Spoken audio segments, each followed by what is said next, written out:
சொன்னா நம்ப மாட்டீங்க. நான் கூட முதல்ல எப்படி ஆகுமோன்னு பயந்தேன். மைக்கேலுக்கு விசா கிளியரன்ஸுக்கு பணம் கொடுத்து ஹெல்ப் பண்ணதும் ரொம்ப சந்தோஷமாயிட்டாரு. ஊருக்கு போனதும் நம்மளை பார்ட்னர்ஷிப்பை சேர்த்துக்கிறதுக்கு ஏற்பாடு பண்ணுறேன்னு சொல்லிட்டு போயிருக்காரு. கூடிய சீக்கிரம் அதுக்கான டாக்குமெண்ட்லாம் வந்துடும் நினைக்கிறேன். கேட்கவே எவ்வளோ சந்தோஷமா இருக்கு பச்சா.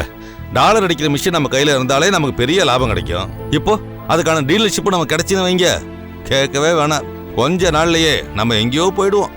நந்து, என் அனுபவத்துல சொல்றேன், நீ சொன்னது 100ல் 1. நாம நினைச்சது கூடிய சீக்கிரமே நடக்கும். டாய் துரோகிங்களா?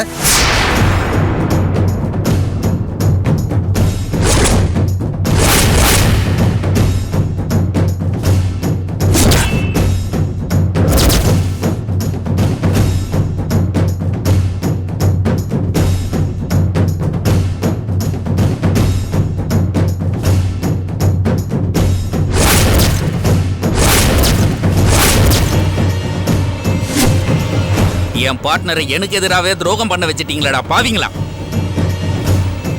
நான் உன்னை பாவம் பார்த்து பிசினஸ்ல சேர்த்துக்கிட்டதுக்கு நீ செஞ்ச நன்றியாடாது? கோழ மாதிரி என் முதுகுல குத்தி உன் புத்திய காமிச்சிட்டல, உன்னை கொல்லாம விட மாட்டேன்டா.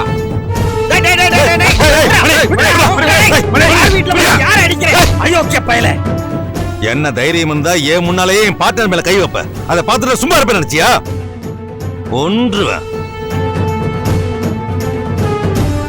என்ன மணி இது? பிரச்சனை எதுவா இருந்தாலும் பேசி தீர்த்துக்கணும். அதை விட்டுட்டு இப்படி ரகலை பண்றது சுத்தமா நல்லா இல்ல. போது நிறுத்தியா? ரொம்ப நல்லவன் மாதிரி பேசுற. மைக்கேலை உங்களுக்கு அறிமுகப்படுத்தி வச்சதே நான் தான். அவன் இன்னைக்கு என்ன கழட்டி விட்டுட்டு உங்களோட சேர்ந்து பிசினஸ் பண்றேன்றான். நான் போன் பண்ணாலும் எடுக்க மாட்டேன்றான். என் மூலமா வந்த ஆர்டர்லாம் கேன்சல் பண்ணிடுவேன்றான். உங்களால எனக்கு மொத்த பிசினஸும் போச்சுடா.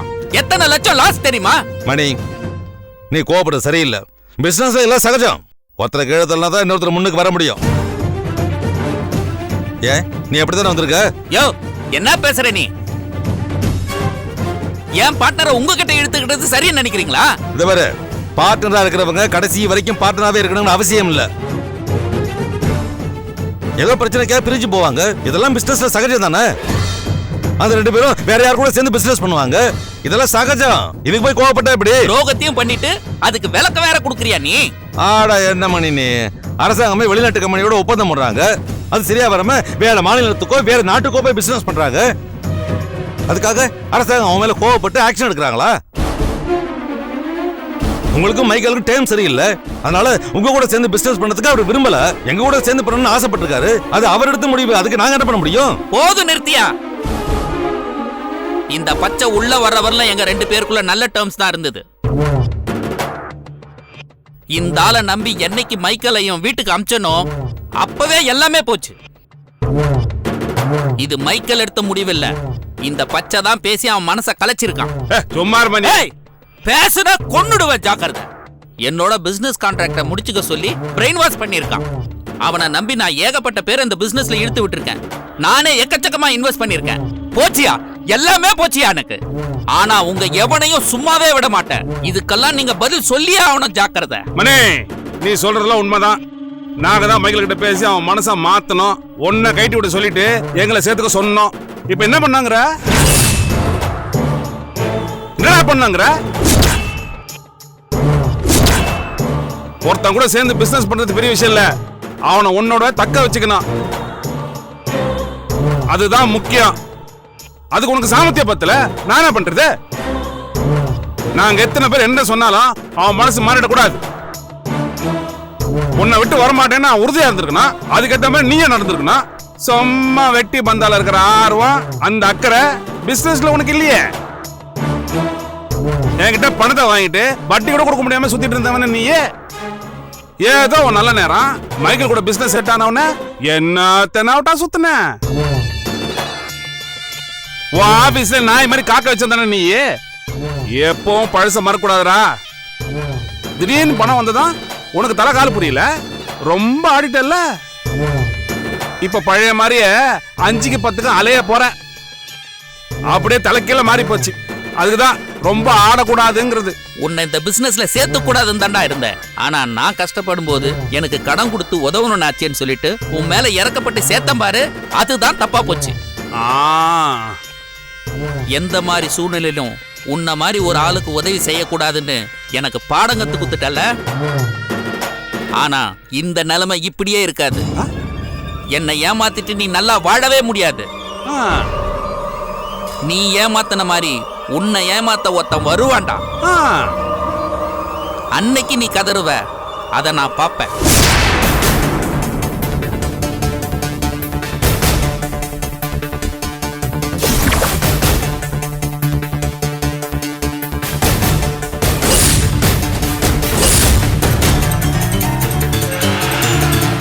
நந்து, இவனை எல்லாம் முனையிலேயே கிள்ளி எறியணும். அயோக்கிய பயல.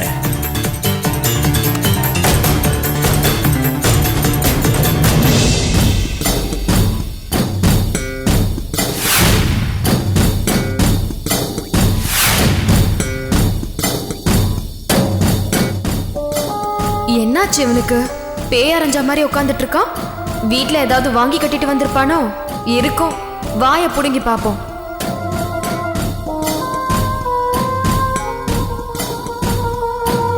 யுகி, நம்ம ஆர்டர் எடுத்தோம்ல, அந்த ஹோட்டலுக்கு 1 or 2 daysல நீங்க நேர்ல போய் பார்க்க வேண்டியது இருக்கும். அவங்களுக்கு நம்ம பட்ஜெட் என்ன, நம்ம ப்ராடக்ட்ல என்ன ஸ்பெஷாலிட்டின்னு எடுத்து சொல்ல வேண்டியிருக்கும். அந்த ஓனர் ஃப்ரீயா இருந்தா இன்னைக்கே கூட கால் பண்ணி வர சொல்லிடுவாங்க. ஓகே. என்னாச்சு உங்களுக்கு? வீட்ல ஏதாவது பிரச்சனையா? இல்ல இல்ல, அப்படிலாம் ஒண்ணும் இல்ல. போய் சொல்லாதீங்க, உங்க முகத்தை பார்த்தாலே தெரியுது ஏதோ ஒரு பிரச்சனை இருக்குன்னு. அத்தை ஏதாவது சொன்னாங்களா? சொல்லுங்க, அத்தை ஏதாவது சொன்னாங்களா?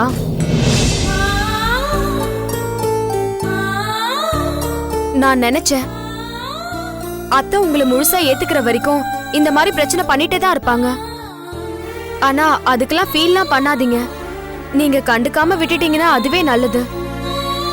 இல்லனா அது நம்ம பிசினஸையும் அஃபெக்ட் பண்ணும். உங்களால வேலையில கான்சென்ட்ரேட்டே பண்ண முடியாது. அது நம்ம ப்ராடக்ட்டோட குவாலிட்டியை பாதிக்கும். உண்மைதான் வைஷு, வீட்டில் நடக்கிறத அங்கேயே மறக்கணும்னு தான் நினைக்கிறேன். அம்மா என்னை திட்டுறாங்க, சத்தம் போடுறாங்க, அதெல்லாம் நான் பெருசா எடுத்துக்கல.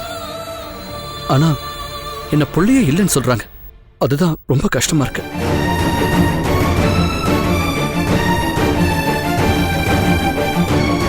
நான் அவங்கள மீறி தான் கல்யாணம் பண்ணிக்கிட்டேன். அந்த கோபத்துல பேசுறாங்கன்னு நினைச்சேன். கொஞ்ச நாள்லயே சமாதானம் ஆயிடுவாங்கன்னு நினைச்சுக்கிட்டு இருந்தேன். ஆனா அந்த கோபத்தை விட்டு அவங்க கொஞ்சம் கூட இறங்கி வரவே இல்லை. வீட்டு செலவுக்காக நான் மாசம் மாசம் பணம் கொடுப்பேன். இனிமே அது கூட அவங்களுக்கு வேண்டாமா? அப்படியே கொடுத்தாலும் அதை வாங்க மாட்டாங்களா? தங்கச்சிகளோட படிப்பை கூட நிறுத்திட போறேன்னு சொல்றாங்க. ஐயோ, இது என்ன புது பிரச்சனை? ஏன் இப்படி பண்றாங்க? என்ன ஒரே அடியா நோகடிக்கணும்னு முடிவு பண்ணிட்டாங்க. இனிமே என்ன நம்பவே மாட்டாங்களா? அதை விடுங்க, நீங்க குடுக்கற பணத்தை வேணாம்னு சொல்லிட்டா செலவுக்கு என்ன பண்ணுவாங்களா? இந்த வயசுல வீட்டு வேலைக்கு போக போறேன்னு சொல்லிட்டு இருக்காங்க. இல்லைன்னா வீட்டு பத்திரத்தை மாமா கிட்ட கொடுத்து அடமானம் வைக்க போறாங்களா? இன்னும் என்னென்னமோ சொல்லிட்டு இருக்காங்க. நான் எவ்வளவோ சமாதானம் சொல்லியும் அம்மா கேட்கவே மாட்டேங்கிறாங்க. இந்த விஷயத்துல அம்மா ரொம்ப பிடிவாதமா இருக்காங்க. ரொம்ப கஷ்டமா இருக்கு வைஷு. எனக்கும் கஷ்டமா தாங்க இருக்கு. ஆனா அவங்க நிலைமையில இருந்து யோசிச்சு பாருங்க. உங்களால அவங்க பாதிக்கப்பட்டிருக்காங்க, மனசளவுல ரொம்ப நொந்து போயிருக்காங்க. அதோட வெளிப்பாடு தான் இது. அதுக்காக கவலைப்படாதீங்க. காலப்போக்குல எல்லாமே சரியாயிடும்.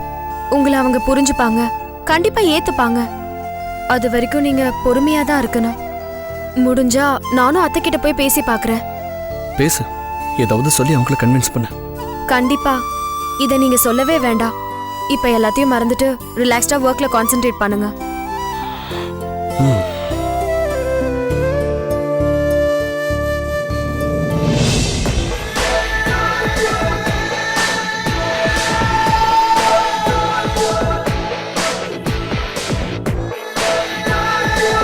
எஸ், நான் நினைச்ச மாதிரியே நடந்துட்டு இருக்குடா. இத நான் இப்படியே விட்டுற மாட்டேன். இன்னும் ஊதி ஊதி பெருசாக்குவேன். நீ அதையே நினைச்சு தினம் தினம் நொந்து சாகணும். அம்மா ஏத்துக்குமான்னு கதறணும். அத பார்த்து நான் சந்தோஷப்படணும்.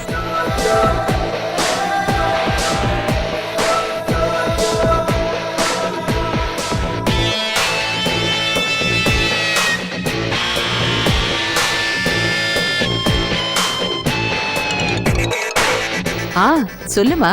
பெரியம்மா, ரிசப்ஷனுக்கு யுகிக்கும் மாயாக்கும் ட்ரெஸ் எடுக்கணும். இன்னைக்கு போலாமா? இன்னைக்கு நீங்க ஃப்ரீயா இருக்கீங்களா? இப்ப நான் லீவ்ல தாம்மா இருக்கேன். போலாமா?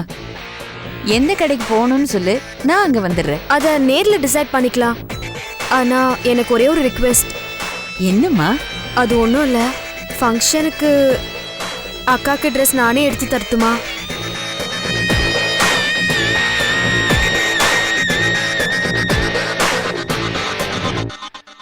ப்ளீஸ் பெரியம்மா, ஆசையா இருக்கு. சரிம்மா, நீ உன் விருப்பப்படியே எடுத்துக்க. Thank you, thanks a lot. நான் கிளம்புறப்ப ஃபோன் பண்றேன். பாய். பாய்.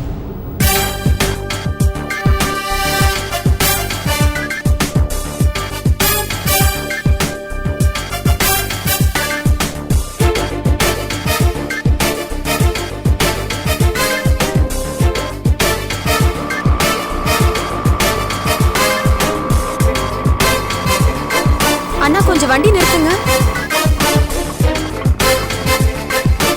என்னாச்சுமா? ஏன் நிறுத்த சொல்லிட்டு? இல்ல, 2 பேரும் ஒன்னா போனா நீயும் அவங்களோட சேர்ந்துட்டியான்னு அத்தை கோவப்படுவாங்க. என்கிட்ட சகஜமா பேச மாட்டாங்க. போன தடவையும் அப்படிதான் நடந்தது. அப்படின்னா நீ வரலையா? வரேன் பெரியம்மா. அவங்கள சமாதானப்படுத்துறதுக்கு எல்லா வழியிலும் நான் தான் ட்ரை பண்ணிட்டு இருக்கேன். என்னையும் வெறுத்துட்டாங்கன்னா அதுக்கப்புறம் வேற வழியே இல்லாம போயிடும். அதனால நான் முதல்ல போறேன், நீங்க இறங்கிக்கோங்க.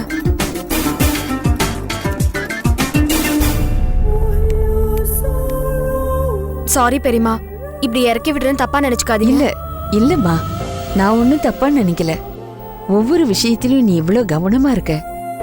உன் நல்ல மனசுக்காவது அவங்க சமாதானம் ஆயிட்டா ரொம்ப சந்தோஷப்படுவேன். கண்டிப்பா சமாதானம் ஆவாங்க பெரியம்மா, நம்பிக்கையோட இருங்க.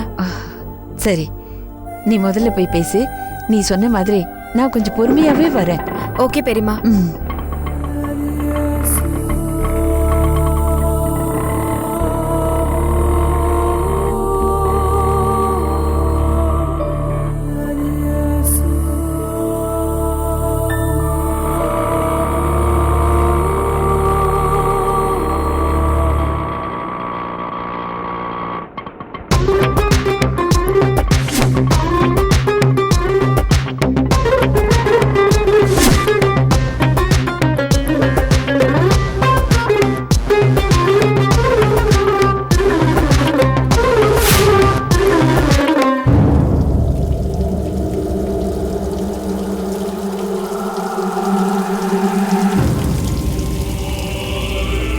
அத்தை, வாம்மா, ஏதாவது சாப்பிட்றியா? இல்ல, நான் சாப்பிட்டு தான் கிளம்புனேன். ஆமா, நீங்க ஏன் என்னமோ மாதிரி இருக்கீங்க? இந்த கொடுமையை ஏம்மா கேட்குற? எனக்கே தெரியாம இஷ்டம் இல்லாம இந்த கல்யாணத்தை நடத்தி எங்களை அசிங்கப்படுத்திட்டாங்க. இப்போ அது பத்தாதுன்னு ரிசப்ஷன் வேற வைக்கணுமா?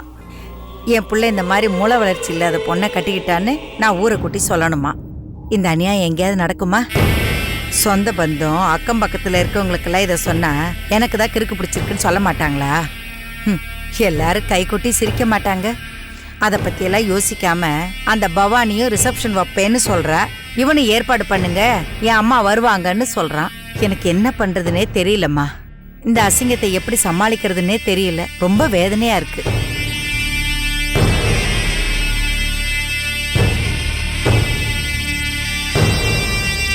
இந்த பிரச்சனை ஒரு பக்கம்னா இப்ப மாலதி வாழ்க்கையும் ரொம்ப சிக்கலா இருக்கு. இவங்களுக்கு என்ன பிரச்சனை? எல்லாம் அவன் பண்ண வேலைதான். என் மாப்பிள்ள கடன் வாங்கினவங்க கிட்ட நெருக்கடி கொடுத்து அதை வசூல் பண்ண அவர் ஏற்பாடு பண்ணாரு. அதை இவன் கெடுத்துட்டான். இப்போ அவரும் கோவமா இருக்காரு. அவன் காலில் விழுந்து மன்னிப்பு கேட்காம இவளை கூட்டிட்டு போக மாட்டேன்னு சொல்றாரு. அது வரைக்கும் இங்கேயே வாழ வெட்டியா இருக்கட்டும்னு சொல்லிட்டு அவர் பாட்டுக்கு போயிட்டாரு. பிரச்சனைக்கு மேல பிரச்சனை வந்துகிட்டே இருக்கு. எல்லாம் அவனாலதாம்மா எனக்கு.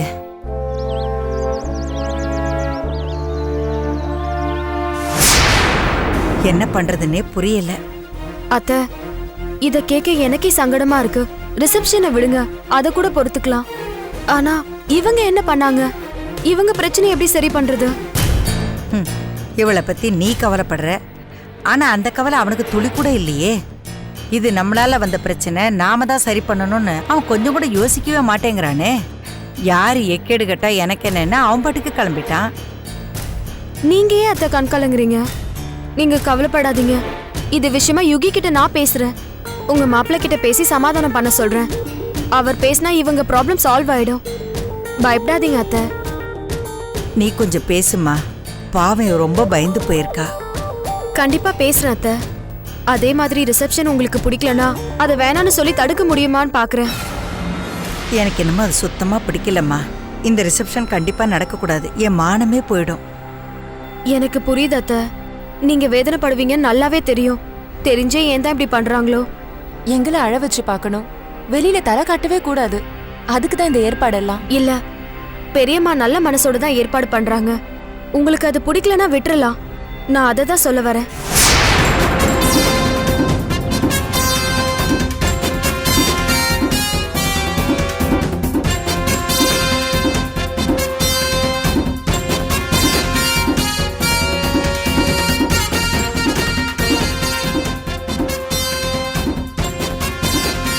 வாங்க பெரியம்மா.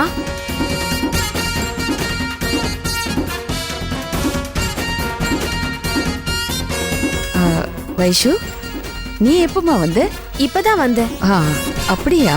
ரொம்ப நல்லதா போச்சு. யுகிக்கும் மாயாவுக்கும் ரிசப்ஷன் வச்சிருக்கோம். அதுக்காக ட்ரெஸ் எடுத்துட்டு வந்திருக்கேன்.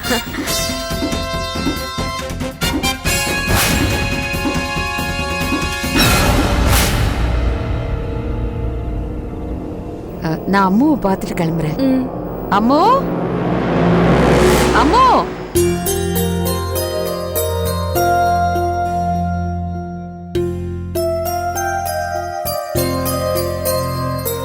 அம்மா,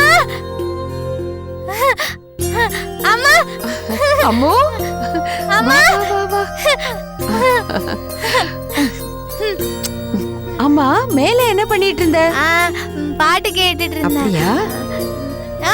நீ என்ன வாங்கி வந்திருக்க? நாளைக்கு உனக்கும் யுகிக்கும் ரிசப்ஷன் இருக்குல்ல, அதுக்காக அம்மா உனக்கு Dress எடுத்துட்டு வந்திருக்கேன். ஐ, புது ட்ரெஸ்ஸா? யாருக்குன்னு சொன்ன? உனக்கு தாண்டா. பாரு.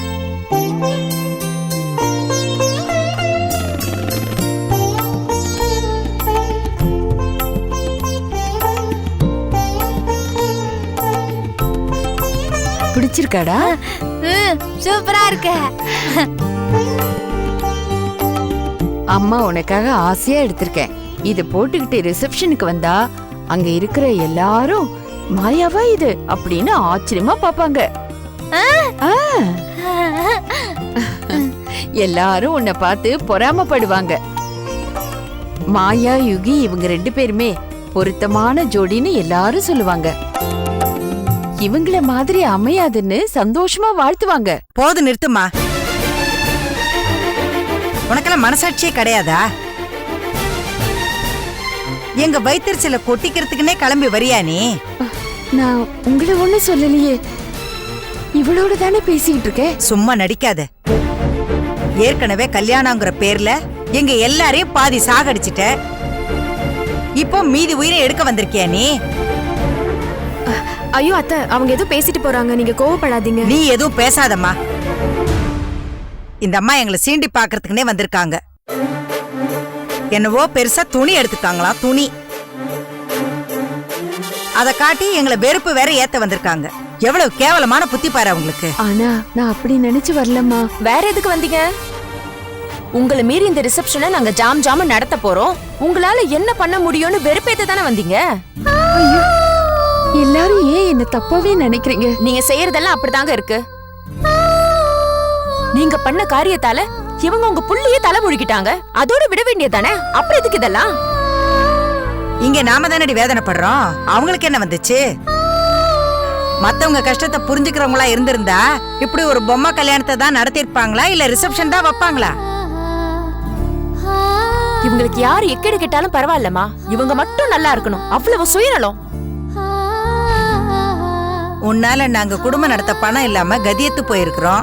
இப்ப என் பொண்ணுங்க படிப்பே ஒரு கேள்விக்குறி ஆயிடுச்சு. இதெல்லாம் பத்தாதுன்னு என் மூத்த பொண்ணையும் வாழா வெட்டியாக்கி வீட்டுல கொண்டு உட்கார வச்சுட்டான். இதெல்லாம் நடக்கணும், அத பார்த்து சந்தோஷம் பண்ணணும் தான் இவ்வளவு வேலை பண்ணிட்டு இருக்கியா? ஐயோ, ஏமா இப்படி எல்லாம் பேசுறீங்க? நான் பேசாம வேற யார் பேசுவாங்க? இப்ப என் குடும்பம் இப்படி அவதிப்பட்டு நிக்குதுன்னா அதுக்கு நீ உன் பொண்ணும் தான் காரணம். அத்தை ப்ளீஸ், நான் சொல்றதை கேளுங்க. பெரியம்மாவை கோச்சுக்காதீங்க. நீ தயவு செஞ்சு இந்த விஷயத்துல பறிஞ்சு பேசாத. இவங்களால ஒரு குடும்பமே அல்லல் பட்டு நிக்குது. அத பத்தி கொஞ்சம் கூட கவலைப்படாம ரிசப்ஷனுக்கு துணி எடுத்துட்டு வந்திருக்கேன். உங்கள மாதிரி புருஷ மண்டாட்டி அமையாதுன்னு ஏன் வயிற்றுச்சல எல்லாம் கொட்டிக்கிறாங்க. இதையெல்லாம் பார்த்துட்டு என்ன அமைதியா இருக்க சொல்றியா நீ?